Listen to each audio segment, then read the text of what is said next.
You're listening to the ReThreading Madness podcast, which airs live on Vancouver Co-op Radio, CFRO 100.5 FM.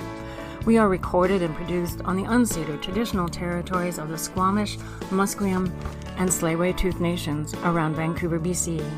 I'm your host, Bernadine Fox, and this is the show that dares to change how we think about mental health.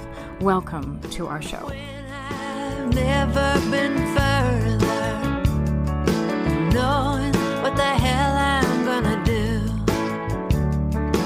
when I can't seem to find my way under or over or through. You're listening to ReThreading Madness. I'm Bernadine Fox, and this is part two of a conversation I'm having with Rob Wipond about his new book that is out called Your Consent is Not Required: The Rise in Psychiatric Detentions, Forced Treatment and Abusive Guardianships.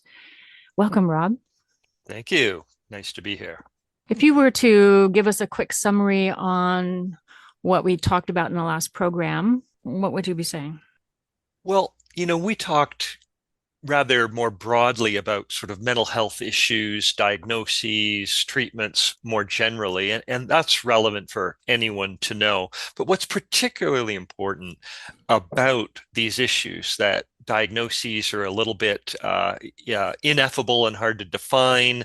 There's not a lot of validity or reliability as far as the science goes, that treatments are dubiously effective and sometimes very harmful.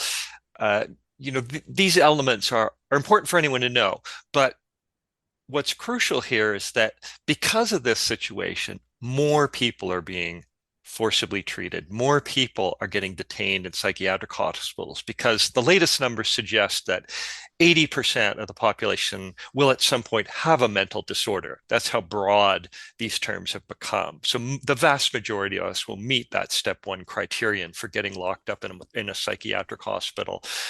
And the laws have broadened as well. And we also talked about the bed numbers and how there's this notion out there that we hardly have any beds, but it's just what we're talking about when we have that discussion is we're often only talking about very large hospitals. And in fact, there are many more smaller hospitals. There are residential treatment centers. There are different types of facilities like long-term care facilities and group homes and so forth. So there are many places for people to also end up either fully detained or shuttled into after a detention. So all of this is important for understanding the framework. When I then go on to say, okay, the best evidence we have shows that far more people are being involuntarily treated today. It's been rising dramatically over the last couple of decades. And what does that mean? Who are those people? What's happening to them? So who are those people? Yes, great question. That's what I set out to find with my book, because we don't have great data. The best data we have is really just numbers and a little bit of demographic information. But I just sort of set out to find out, who are these people? And I was even surprised myself after almost 2 decades of researching this issue. I was surprised myself to find the incredibly wide range of people that are being affected and the unusually large number of circumstances in which this is actually happening.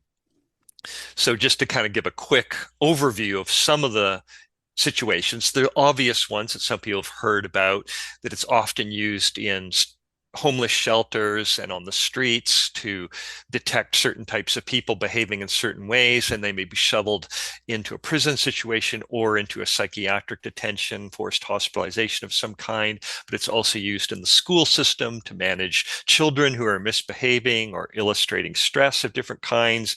It's used in workplace conflict situations where somebody who may be having a conflict with someone else, there may be a bias towards pushing that person into some sort of treatment program or even compelling them for their job situation or for their licensing in their profession to get treatment of some kind.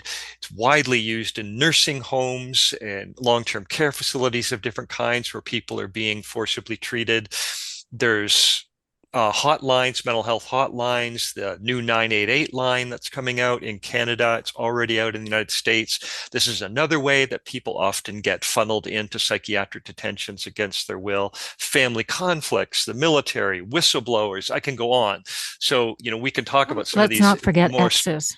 Yeah, exactly. And Yes. I just sort of laughed a bit when I said that, but I laugh from recognition, and it's very concerning. I don't laugh because I'm making light of it. It's a very, very concerning phenomenon. In fact, I just heard from somebody the other day here where I am, who called me up with a story like that, where it's a conflict between a husband and a wife, and the wife has sort of managed to convince the mental health authorities that it's really the husband that's crazy, not her, and he's become subject to all of this mental health detention and forced treatment. And whereas the family member I spoke with believes that it's the exact opposite, that it's the wife who's really the problematic person. Wow. And so you're looking at that, you go, yeah, how much research are they really doing? How are they investigating these kind of situations, right? Right. People are being used in custody battles over children. People will call in wellness checks on each other. Yeah, it's quite a concern. And then I also look at the book at very explicitly political uses, even though I would call all of those ones I just described political uses. Hmm. There are also a whole category, much more clearly political uses, like against whistleblowers or against protesters or against people who are complaining very vehemently in a certain kind of situation against an institution. I think, though, that if you take all of those things that you've talked about, we can say that some of those calls are made out of a genuine caring and concern and belief in the system that may or may not be misplaced. But they're also all by trying to stop somebody they don't like, Well, right? That that's they a don't very agree with. Like I'm looking back, part of what you talked about in here, which as soon as you said it, I recognized it. Of course, my grandmother was locked up back in, she would have been, I don't know, 1920s, probably, maybe a little earlier.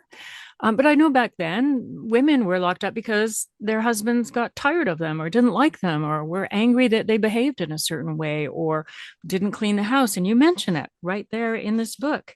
Um, that was a reasonable reason to having somebody considered mentally not okay. But you went on to talk about things that happened to African Americans and how race played a part in mental health diagnoses and how white culture got involved and made everything that wasn't fitting in with their white culture as a part of what was deemed mentally not okay. It was fascinating, and I can see that because that was okay and has historically been okay, it fans out into everything you just said about how we are calling people mentally unwell when we basically just don't like them.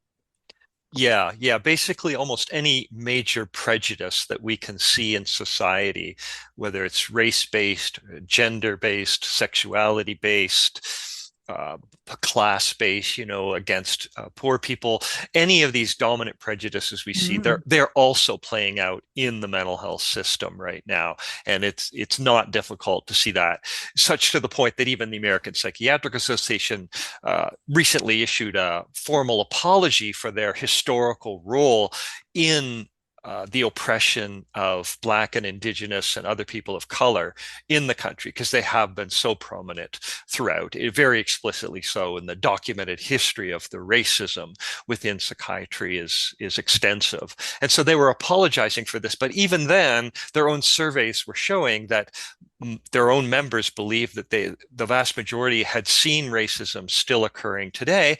And if you parsed out their findings from their own members, I also saw these tendencies where racist tendencies even hidden within their discussion of how they were looking at it. And they also found that, for example, they showed comparable vignettes describing a person who was white and a person who was Black, and that would be the only changed part of the story was the race. And they found that their own members were more frequently diagnosing the Black people with schizophrenia than the white people, when every other element of the vignette was the exact same. So this is still going on today, and it's a real concern. learn. And the other thing I wanted to answer or comment on that you just commented on is that, yes, there are good intentions underlie this a lot. And in fact, that's very important to emphasize that the vast majority of people who are implementing this usually think, oh, I'm doing the right thing and I'm really helping this person. And that just isn't how the way it actually plays out. But this is so common that in fact, the Department of Justice interviewee that I spoke with essentially said to me that, yeah, it's hard even for us as auditors and regulators to come into a hospital and figure out if we're seeing legitimate forced treatment versus blatantly fraudulent forced treatment, because they kind of look the same. People are heavily drugged, people are restrained, people are claiming that they're fine when they may or may not be, depending on how well you know them. And so all these elements are at play. Even for an auditor, said we can find it hard to figure out whether this is blatant abuse or just normal forced treatment. And to me, that says a lot, right? Because it really raises the question, wow, yeah, how do we distinguish between good intentioned forced treatment and abuse? Well, the unfortunate part of that is that we would have to rely on the mental health professional, right? And that's the problem, is that, I believe in society, like with teachers, we want to believe that our mental health professionals are good and they're doing it for good reasons and they have good motivations and they want to help people. But part of what you are finding out here is that that is not always true. Well, And so the we would have issue, to give up some, some truth that we think is right in our lives. yeah, the issue I think is power. Right. Like I can have the greatest of intentions, but if someone gives me extraordinary, extensive legal power over you, right now, all of my decisions are suddenly can be quite abusive quite quickly, right? Even if otherwise you might have chosen to do that thing yourself. When I have the legal authority to compel you to do it, right, it can immediately start to feel more abusive to you, right? And it objectively is, because you no longer have agency and power in your life. And so that's what happens. So even with the greatest, most noble of intentions, when we give these psychiatrists so much power over other people's lives, it's almost guaranteed to lead to abuse. And what we find is, almost like any other situation, when you start delving into it, much like the residential schools, people will say residential schools in Canada were a good intention in some people's minds. Oh, we're going to help, these people get training in a school system, but we actually forcibly pulled them away from their families and put them into school and forcibly subjected them to that schooling. And of course it was abusive. And now we know that. We see that there's tons of evidence showing that it was. And it's similar kind of here. I don't want to say that they're comparable situations, although I do talk a bit about this in my book, but just they're comparable directly right now in the sense that they're situations where people have very, very little power and other people have extraordinary power, and it starts to lead to abuses. Yeah. And from the mental health consumer's position, the amount of power a mental health professional has over your life is it goes right down to the core of self-definition. They can decide whether or not you are crazy, whether or not you're this kind of crazy or that kind of crazy. And both of them have some major impact on your life. And that kind of power, even if they don't have the power to forcibly commit you, like a therapist or a counselor, they still have this enormous power around defining your sense of self. Yeah. Of course, I do a lot of work around therapy abuse. People know that if they've been listening to this program at all.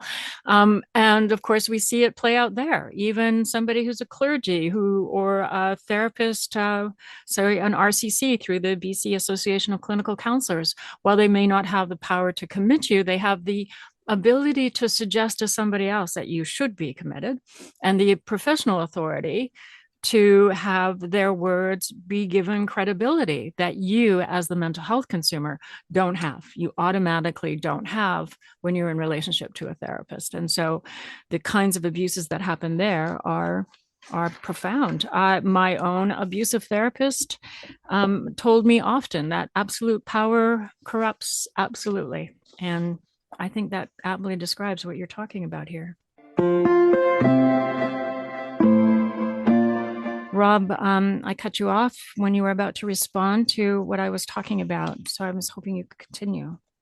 Yeah, there were two, I thought, very important points in what you were raising. And the first one, the simplest one to address quickly, I think that people really need to understand how extraordinarily powerful mental health laws are in today's society. You often don't know this until you're confronting it, and it can be such a shock and surprise to people that it will often create extraordinary fear and agitation and upset and anger, and that can precipitate even a worse problem because your reaction will get interpreted as somehow you being dangerously mentally ill.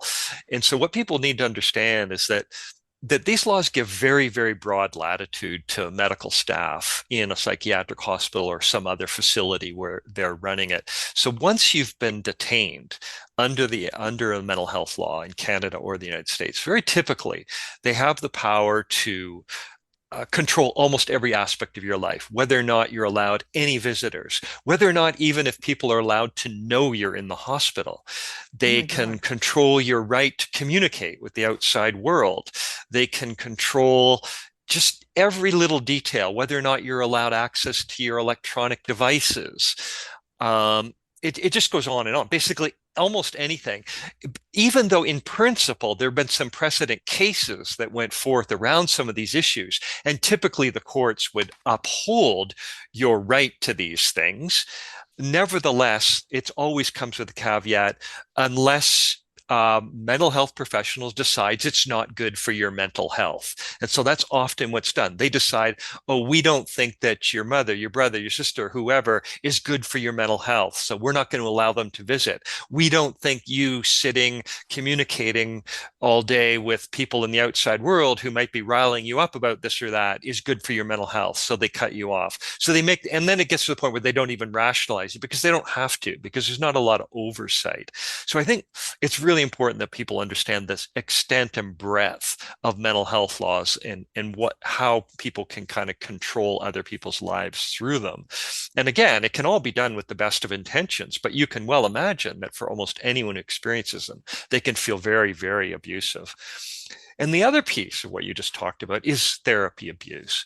And this raises such a extensive range of questions. But one of the ones that's particularly relevant for my research and my book was looking at it with respect to children, or people who are now adults who were first treated when they were children, who can now reflect on that. And it's so common that people who go through this and later in their life, if they eventually decide, I want to get off these medications, and they succeed, or they look back on the therapy they had, and that they didn't choose to do as a child, if it was somehow compelled upon them by their parents or teachers or other people, they often feel that it was extremely abusive and certainly very invasive. These are the words they often use, even though for all intents and purposes, they were treated as one might expect them to be treated in the therapist's room, i.e. it was just conversations, or it was just common psychotropic drugs that were given to them. But they feel that it was very, very invasive because, and it makes a lot of sense when I talked with them. They talk about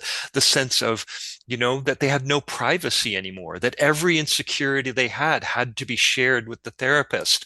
Who they were and how they were understanding the world was constantly getting changed and reshaped by the therapist's way of looking at it, pathologizing them as somehow ill and somehow in need of changing in this way or that way. And just people start to reflect on this and realize how extraordinarily manipulative it was. Mm-hmm. Yeah, no kidding. I think it is true that generally we do not understand the impact we have on other people. We think we do, but chances are we don't, unless you are very intimate with that person and that person is saying, when you said blah, blah, blah, I felt like this. So I think it does put therapists in a position of maybe not appreciating, because of course they've been told how what they're doing is right most times. But it is true. We need to pay more attention to kids. We always need to pay more attention to kids. In your book, you talk about mental health apps and other sort of things that have been established in society that kind of funnel people into the psychiatric system. And I found that fascinating, not good fascinating, but fascinating. And I was hoping that you could talk a little bit about that. Yeah, we're seeing it most acutely and intensely in the school system right now, where a lot of basic school activities are moving online in different ways. Kids are just doing their standard assignments on computer systems that are interlinked with the school system, whether they're at school or even at home. Sometimes there's also chat systems that students are participating in that might be connected to the school system. And so in that environment, we're seeing extensive monitoring going on. This may even be motivated sometimes by just the insurance companies for the schools. Say, okay, yeah, if you're going to have a system that allows these kids to communicate and that gives us this window into their lives, well, now we have to monitor it for red flags of different kinds. And so this would only be mental health stuff. It will also be things like bullying or, threats of shooters and things like that. And so these kinds of systems now are picking up all kinds of alerts, they're getting funneled to the school administrators. The school administrators will call these children in, intervene in some way. And in an extraordinary number of cases, we're finding children are ending up being dragged up to a psychiatric hospital and detained and getting sucked into that system as a result of something like, for example, as actual examples, a child writing an English essay where they talk about their own troubled feelings and occasional suicidal feelings that they might have. And this will get flagged, and that can become the trigger for a child being taken up to a psychiatric hospital. So that's really extensive, and it becomes very comprehensive within the school system because of all the different ways that a child may be interfacing with these systems in a given day. But then it's expanding outside of that now into broader society because there's so many mental health apps, there's so many helplines, there's all these ways that people are electronically interfacing with mental health professionals or mental health systems, different kinds that might have just volunteers staffing them, texting and chatting and so forth. And all of these are being monitored. Almost all of them have a requirement, if you look at the details, that they may contact police, contact 911 to contact police to come and take you to a psychiatric hospital if you say X, Y, or Z. And usually it's not really clarified, but we know some of the triggers for these kinds of interventions. And it's just becoming much more extensive in our society right now, this kind of surveillance and intervention. So I want to ask you about those triggers, those cue words, but I want you to clarify the term monitoring. How are they being monitored? Are they being monitored in-house, like the school is monitoring their own computer system, or a self-help not a self-help, but like a suicide line organization? Are they monitoring what's going on, or is the person on the line monitoring it and saying, okay, they use this word and that means blah, blah? Who's doing the monitoring? So right now, to the best of our knowledge, and of course, this is a burgeoning and rapidly expanding area where it's really hard to stay on top of the research day to day because so many new ones are coming out and becoming popular and being used. But generally, I would say there's certainly some that utilize algorithms. We know that because some of this has been exposed, where they're just looking for certain keywords or they're trying to use a little bit of artificial intelligence to interpolate where a person is at, and that's sending a flag. Facebook does that fairly automatically now. They have an algorithm that's just basically searching for certain types of kind of behaviors and activities and then making a call. Now, we don't know the internal workings at Facebook. Usually, though, I would suspect, and certainly there are a lot of examples, that a person does intervene at some point. This isn't all like mechanized. So at some point, someone has a look at the algorithm's alert and goes, okay, what do I think? And makes a judgment call. And then that's the other way that it most commonly happens is usually when we're talking about these kind of apps, tools, hotlines, you are interacting with a live person at some point in the process, one way or another. And that person is the one that's actually doing the monitoring and making judgment calls, whether you know that's happening or not as you're communicating with them. The one thing that I did find an assessment tool online. I think it's BC. I believe maybe it's not, but it was for coworkers. It says ask your coworkers, care for your coworkers, escort your coworkers, and it's a 6-question assessment to help you assess whether or not your coworker is not okay. And of course, it's talking about suicide. And one of the things that I really do want to challenge every person listening to this to find the person in the planet that hasn't at some point in their lives considered maybe I shouldn't be alive. Because I suspect that we all have come to some place where we've considered that at least once, and to have that taken out of context as being something that's deadly, you can start to see how, having a normal reaction to something might become something that actually traumatizes you if you end up being detained. Mm-hmm. Yeah, those kind of assessment tools are really problematic for the exact reason you describe. In fact, almost all of them are like, an astrology thing that, you can read it easily and feel like it applies to you in some way if it's broadly written enough. Right. And these are very broadly written, such that when I answer them truly honestly, Mhm. I've come out with every diagnosis in the book, Right. right? Exactly. What I have to do is kind of think twice and go, well, what are they really probing for here when they say, do you ever feel like you're anxious about little things? Right? Right. Well, gosh, yeah, I do. But I think, Define oh, well, little. yeah, exactly. Define little and define overly anxious, right? Yeah. And so this is again where it's so dangerous with children, right? Because they don't know, right? They don't know Right. what you're thinking. But we as adults sometimes can start to figure out, okay, what they really mean is like, do I literally like bang my head against the wall when, somehow I accidentally misplaced my pen for a second, right? Like, Right. or whatever, right? There's just saying like they're probing for something more extreme, maybe than I might imagine. But this is the thing. This is how it gets in. It's really a self-diagnostic process, is what we're being coached into in this, right? Because if I decide, oh yeah, I'm overly anxious about little things, well, that's how I answer. And who knows what I really meant, right? Right. Who knows where I fit in the spectrum of people's anxiety levels and the things that are triggers for me. And even if that is the case, even if I am upset about losing my pen, maybe there's a story behind that, right? Maybe Right. there's a reason that's important, and that if we learn that, then okay, at least it starts to make sense. And then we can talk about, but is that what I want to be doing? But anyway, yes, these assessment tools are very, very dangerous uh, for this reason. Like even something like people would think, oh, well, I'd never get diagnosed with schizophrenia. Well, go do one of these tests and answer it Yeah. honestly. Have you ever believed something that other people don't tend to believe? Have you ever become convinced? Have you ever found yourself arguing with everyone around you about a particular issue, right? Have you ever seen or heard something that you felt like other people weren't really seeing or hearing? Right. Well, when you really think about those kind of questions, you start to go, well, sure, why not? Doesn't Right. everyone?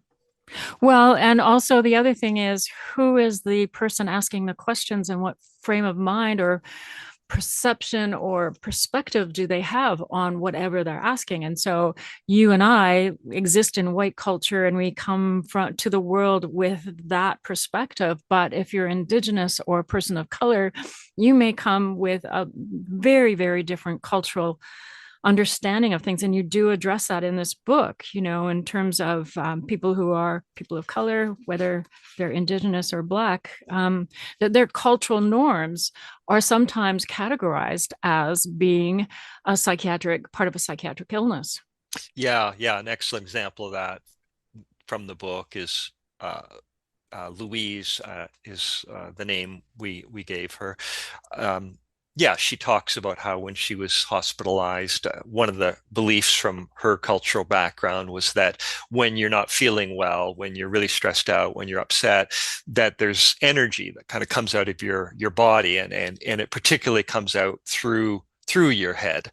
And so one of the things they developed was a way of sort of covering your head when you're under distress, so that in some way it's an act of respect to those around you to kind of say, I understand that I'm in distress, but I want to protect you from that. I'm not directing my hurt or my anger at you, you know? It's an act of respect and protection for those around you. And so she was wearing a head covering, and she was asked why and explained this, and it was promptly taken away. And it was taken away because they believed, okay, now that's nurturing your delusion, because Right. this is a symptom that's described around schizophrenia in the diagnostic manual, that if you believe that there's energy inside you that is in some way affecting others and hurting others, that's a delusional hallucination. And so they're trying to suppress it in her. And there was a series of encounters like that for her that she found very, very dehumanizing.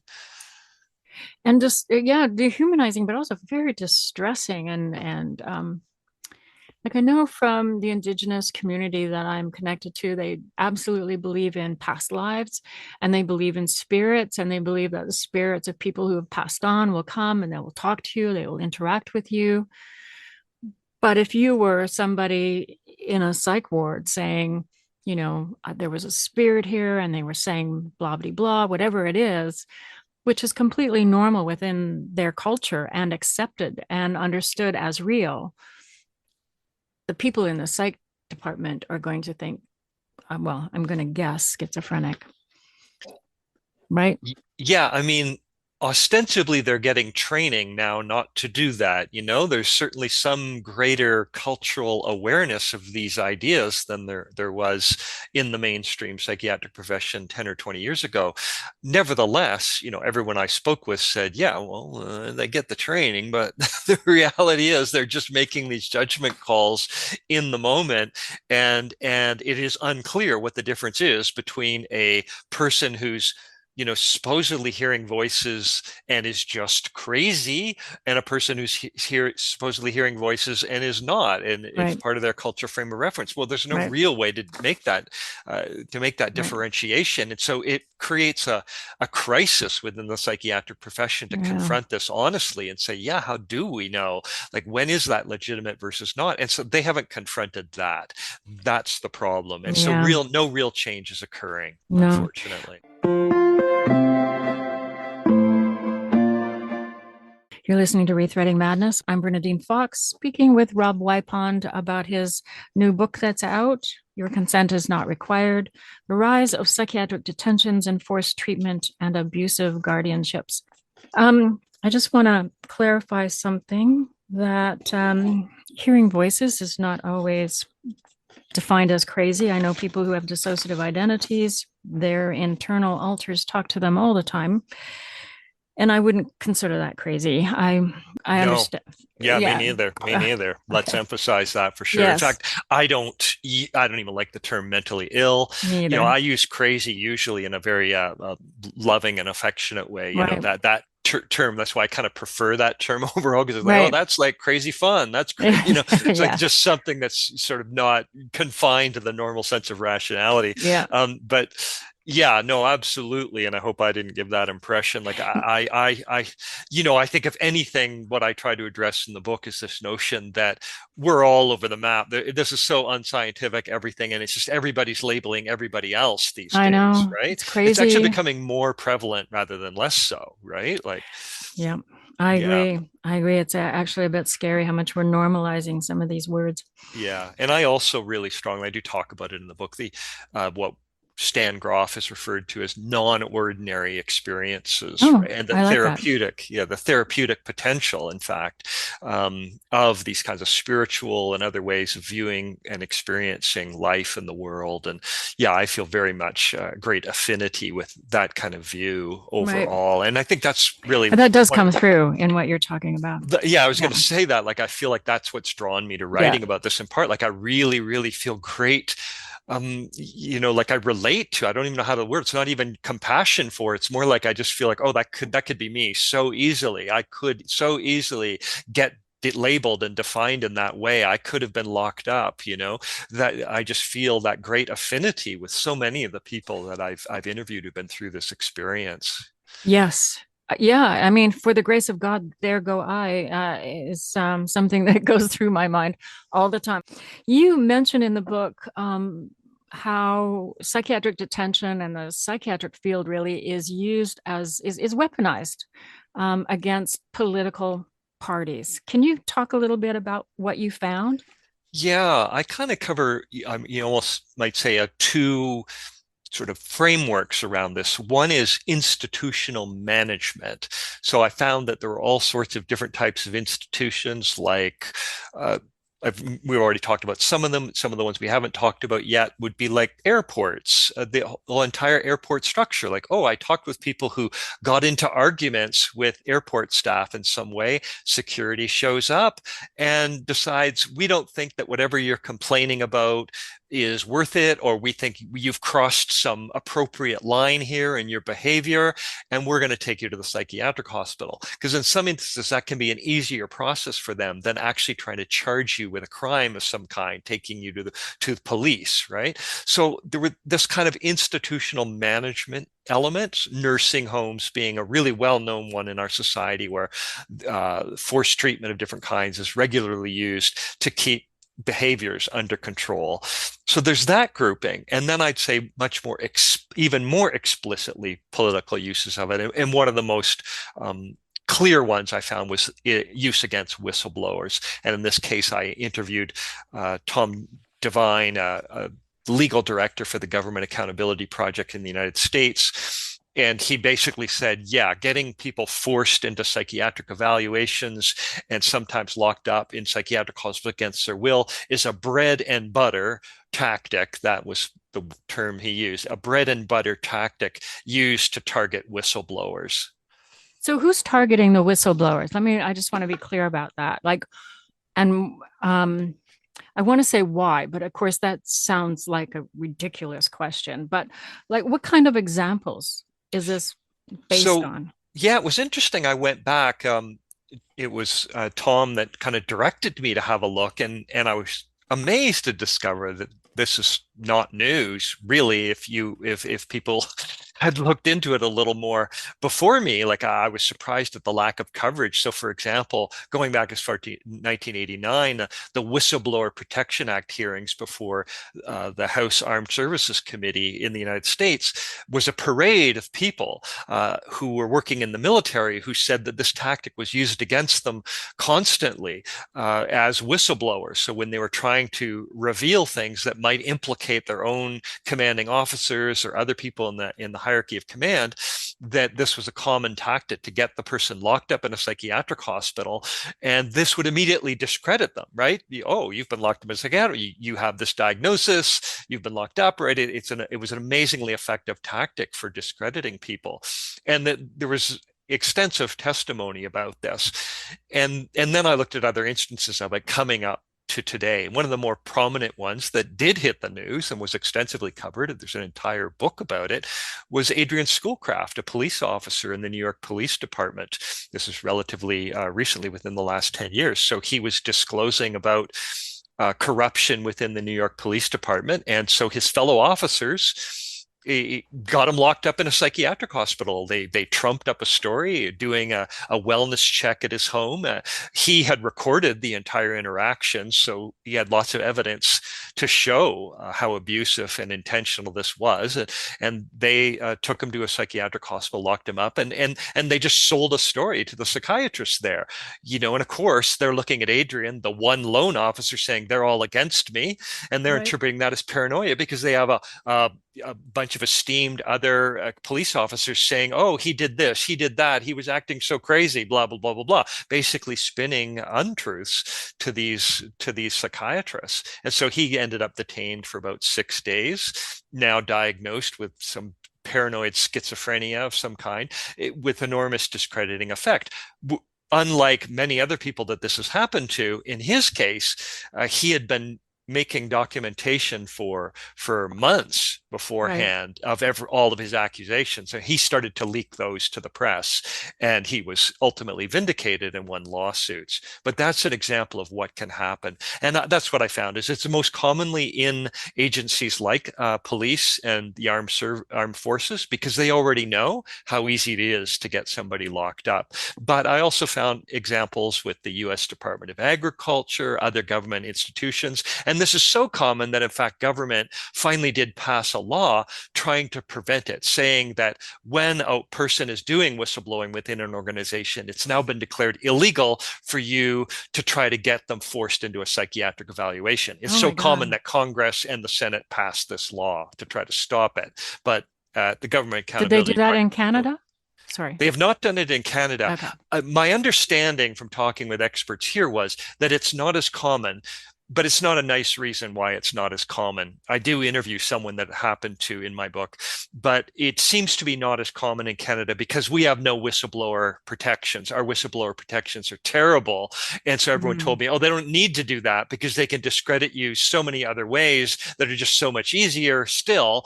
And it's really hard to do whistleblowing in Canada. One of the most potent examples of that is in the United States. If you whistleblow against a company, you can get part of the settlement, any financial settlement that ultimately might occur if that company, like a pharmaceutical company, was found to be corrupt. You can get a portion of the settlement, and that can be quite a substantial amount because pharmaceutical companies can sometimes be sued for hundreds of millions of dollars. We have nothing like that in Canada. There's really no protection for whistleblowers here at all. So it's very easy for their lives to be destroyed long before you even get to something like locking them up. So what seems to be really clear is that, and I think that it's probably been evident over our interview, is that people who have mental health challenges enjoy less human rights than somebody who has committed a crime.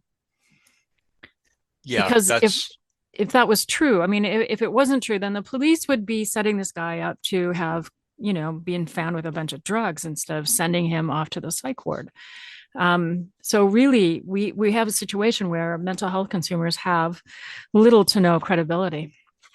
Yeah, no, that is exactly and literally and completely true. That a person committed, and I want to be clear, we're talking about civil commitment laws too. So there is a forensic system, which is people who actually commit crimes and are pleading not guilty by reason of insanity, to use the terminology that's still on the books in the United States. To use that terminology, they plead this, and so they end up in what's called the forensic system.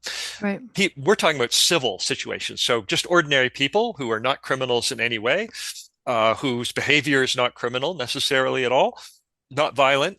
And they're subject to civil mental health laws and these kinds of detentions that we're talking about. And yes, those people, even those people, have fewer due process rights than a criminal would have, than even a serial murder does have under our criminal framework right now today. So for example, you have the right to a lawyer right away when you're charged, when you're detained as a suspected criminal. You do not have that right in most jurisdictions right away. You eventually have the right to a lawyer, but it can be quite late in the process. And you don't even have the right to a hearing, right? In mental health law, often it can, again, there's a delay. It varies from jurisdiction to jurisdiction, but there are just so many. We've talked about some of them already, just that these standard rights that are afforded to criminals are not afforded to suspected, quote unquote, mentally ill people. And the reason for that is very clear, because this has gone to court numerous times. People get shocked when it happens to them, and sometimes they have the resources to challenge it in court, and the courts have upheld it, largely because they say, well, yeah, because you're not being charged with a crime, we're trying to help you. So it's like as if somebody was crying from inside a house, well, then the police can break down the door to try to help that person. They compare it to a situation like that. Right. Which is the catch-22, right? Like which of these cases is actually helping somebody, and which of these cases is actually set up to harm somebody. Yeah. And the best evidence we had suggests that there's really no evidence that it helps people. Now, I'm Right, talking about forced treatment now. There's some evidence for voluntary situations, but when we talk about actually giving a drug to somebody who does not want the drug, as in a psychotropic drug, a psychiatric drug, there's no evidence that this in some way miraculously makes people suddenly start having better lives and right. feeling better. Occasionally, it can happen anecdotally. I've talked with some people who said, oh, yeah, like I didn't really want to take it. I took it and then I liked it. Right, And that's fine that does happen occasionally. right. But often people do try it and go, okay, it's not helping me. I don't like it. I don't like these adverse effects. And then they're continually forced. And that's become very common. And the unfortunate part about that, and you mention it also in the book, is that to get out of those situations, and we've heard this for eons, people have to pretend to be normal. They have to pretend to be happy or be grateful to the psychiatrist or their people who are locking them up, and pretend so that they can write in the file this person is has insight and is taking their drugs and everything and can be released. So you're actually forced to be gracious and thankful to the people who are harming you to be able to get out of there. Yeah, the way that literally usually plays out is that you're usually being detained in large part because you're refusing a treatment. And so you're going to be detained and forcibly treated. And so as long as you continue to resist and basically say things like, I don't believe I'm mentally ill. I don't like these drugs. I don't find these drugs are helping me. I don't want to take them. As soon as you let me out of here, I'm going to stop taking them. As long as you're saying that, then that is used as justification to say, okay, well, we need to keep forcibly treating you. So people learn very quickly, often when they're in this situation, that they have to play ball. You really do. It's just not a route to go. It does. Right. You can go the other route. There's a famous case in Canada where the fellow tried to go that other route, which was Scott Starson, where he said quite famously, yeah, okay, fine. Like I can see all of these behaviors that you're seeing in me, and I acknowledge that they're kind of weird by your standards. Nevertheless, I still don't want your drugs. Right. Right. And he won that right. It went to the Supreme Court in Canada and he won on those grounds. He was acknowledging sort of what they needed him to acknowledge to prove his insight and still saying, I don't want them. And the court upheld that right. However, there was this caveat again around, yeah, but if you're in danger, if your health is in danger in some way, we can still do that. And so, as far as I Right. know, Right. that forced treatment largely kicked back in again as soon as they thought, in their opinion, he was degenerating. So let me ask you, Rob, as we're coming to the end of this program. If somebody feels that they are being questioned, or are in a situation where there is a threat of being detained or committed, what kind of cue words, what are the cue words that people hit on that said, oh, this person is in danger? What kinds of things should people do to stay, if they can, to stay out of being locked up? Well, you should certainly never say that you're suicidal. That's one of Right. the biggest ones at all, that you have an intention of killing yourself. Try to back away from that. You just need to be careful overall with what you say and how you say it, because they often push you to disclose, and you have to give some sort of answer because hiding can make you look bad. You don't have a right. That's another right you don't have, is the right to remain silent. Criminals have that right. Accused criminals have that right. You do not have that right. That can and often is used against you to judge you as mentally ill. So Mm. you do have to kind of play ball a little bit. And the best way to do that is somewhat politely and respectfully and clearly and firmly. And other things to watch out for saying is things that are commonly associated with diagnostic categories. So yeah, I would never talk about anything that you see, hear, or believe that you suspect or know other people don't tend to see, hear, feel, or believe. Right. Um, Not to describe any of your experiences in terms of extremes. Like if you say that I'm anxious, it say like, Sometimes I'm mildly or somewhat anxious in certain situations, and act like there's a good reason for them that you kind of understand. Right. Even this is not ironclad. I have cases of this in my book where people attempt to do this, and it may not, it doesn't always help, but it can certainly overall contribute to the potential help. The other thing I do is just, I recommend that people document everything that's happening once they're being detained, if that's happening. Ask questions, kind of get clarifications, try to establish agreements, get support from around you. The people who really, really want have the same desires that you have. Mhm. So not people who are disagreeing with what your intentions and goals are. Right. You have those kind of people around and helping you kind of navigate the situation. And comply. I'm sorry to say that, but I was talking to a young woman the other day who was, had the RCMP come on a wellness check, and she ended up quite bruised and battered. And an RCMP officer tried to interject and say, well, that only happens if you don't comply with non-compliance. And so I don't mean comply as in agree to go, but don't become combative, I guess is what I'm saying. Don't become angry. Don't become. Yeah. And if you can find out what your rights actually are in the particular jurisdiction you're in, how much leeway you have. Because in some jurisdictions, they do give you a fair bit of leeway to decline medications for a certain period of time until a hearing occurs or something like that. So Right. you may have that right in your jurisdiction. And so you should find out and know what you can and can't say and try to, do that, Right. talk to a lawyer, talk to somebody outside the immediate hospital environment to kind of understand better what your predicament is and what the best ways out of it are. Strategize, think carefully and clearly, even though I know often people are under stress for very understandable reasons when they get in these situations. It's very important to recognize the danger, I think, and Yeah. Yeah, behave absolutely. carefully, and And being thinking clearly compatible. might be difficult if you're on some antipsychotic that they've already handed to you. So it is important to maybe have conversations with people ahead of time about, if this happens, I need you to blah blah blah. Yeah, I think that's great. Advanced directives. They're not always legal in your jurisdiction, unfortunately, but even going to the effort to write one up can still help in a situation because some people, judges, tribunal members, others may take it seriously, and it can absolutely help you feel more empowered Right. by saying, okay, here's what if I start to have this kind of trouble or distress, here's what I would like to occur, Right. and here's who I feel comfortable having by my side representing me or collaborating in decisions with me, and highlighting those people and having them ready to come to bat for you and with you. Right. That's, I think, one of the best things you can do. Right. I'm sorry to say we have to stop, Rob. It's been a wonderful conversation with you. I really appreciate the book you've created and the conversation we've had.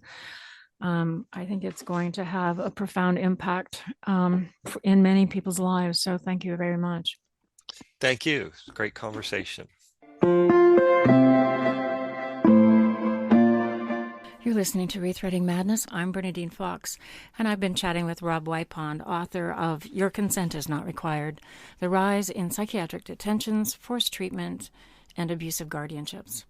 And I must admit, despite being able to chat and talk through some of these issues, the truth is what Rob presents in this book scares the crap out of me. And yet it is so important to know what he has put together here about how the psychiatric industry can be a threat to everyone, even the sanest among us. Institutional management, chemical restraints against seniors and children, forced treatment to keep unwanted behaviors under control, punishing whistleblowers, and the myths that are perpetuated that keep the rest of us ignorant that mental health consumers are subjected to treatment that at times is the equivalent to torture. To quote Rob from his book, quote, I went looking for evidence that forcibly treating people in psychiatric hospitals improves their mental health and has other positive outcomes for them. Over the short or long term, I found a well-worn trail of people who'd gone before me, all coming up empty-handed. End of quote. In 2016, the UN Working Group on Arbitrary Detentions prohibited them under the CRPD, which means Convention on the Rights of Persons with Disabilities. And in 2019, the World Health Organization took a public position that, quote, coercive practices, end of quote, are not helpful. That the increase Rob outlines in forced treatments was indicative of, quote, system failure, end of quote. They also acknowledge that historically and currently, psychiatry often denies the patient's human rights. The United Nations and WHO both agreed that involuntary interventions constituted torture. Quote, the administration of psychiatric interventions such as antipsychotic medications and ECT against a person's will constituted torture and should be subjected to, quote, an absolute ban, end of quote. Does that now mean that these inhumane practices are being replaced with something more humane? Something that gives disabled mental health consumers the same human rights as others? Unfortunately not. Both in the US and Canada, psychiatrists started balking, and while all those articles still exist, all the rest is being slow-walked, and nothing has changed in the lives of those who face forced detentions and treatment. Perhaps books like that which Rob Wipond has written, will start to change the minds of those who hold authority. Again, Rob's book is called Your Consent is Not Required: The Rise in Psychiatric Detentions, Forced Treatment, and Abusive Guardianships. My thanks goes out to Rob for the generosity of time that he gave us, but as always, and more importantly, our thanks goes out to you for joining us today. Stay safe out there. I'm Bernadine Fox, and you've just listened to ReThreading Madness, the podcast that dares to change how we think about mental health. We air live on Vancouver Co-op Radio, CFRO 100.5 FM, every Tuesday at 5 p.m. or online at coopradio.org. If you have questions or feedback about this program or want to share your story or have something to say to us, we want to hear from you. You can reach us by email, rethreadingmadness@coopradio.org. If you enjoyed this show, subscribe so you don't miss the next episode. I've never been further, knowing what the hell I'm gonna do when I can't seem to find my way under or over or through. Just when I'm ready to give up the fight, there you are when we turn out the lights, and it's alright, it's alright. Don't you worry, it'll be alright. Why do I always believe it when you tell me everything's gonna be alright? Yeah.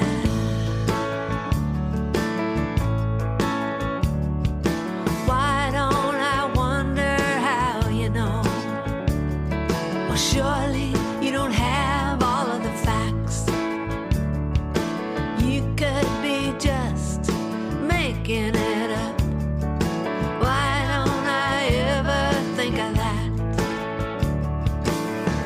It's some kind of magic in the words that you breathe, saying, baby, take it from me. It's alright, it's alright. Don't you worry, it'll be alright.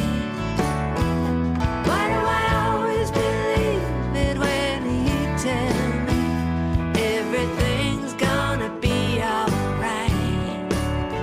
Everything's gonna be alright.